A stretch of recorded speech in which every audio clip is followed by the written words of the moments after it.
হঠাৎ reset button নিয়ে কেন এত আলোচনা?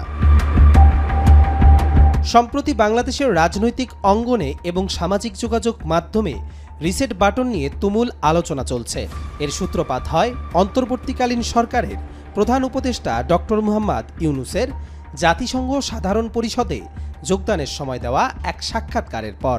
সাক্ষাৎকারে তিনি উল্লেখ করেন, দেশের ছাত্রদের আন্দোলনের মাধ্যমে তারা রিসেট বাটন চাপ দিয়েছে, যা নতুনভাবে দেশ গড়ার সূচনা হিসেবে দেখছেন। রিসেট বাটন শব্দটি নিয়ে নানা ধরনের প্রতিক্রিয়া তৈরি হয়েছে।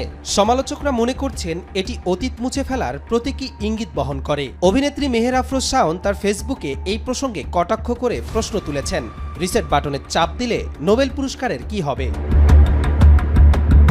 অন্যদিকে গবেষক মহিউদ্দিন আহমেদ মনে করেন, রিসেট বাটন প্রসঙ্গে ভুল বোঝাবুঝি হচ্ছে এবং এটি বর্তমান রাজনৈতিক প্রেক্ষাপটে নতুন করে দেশকে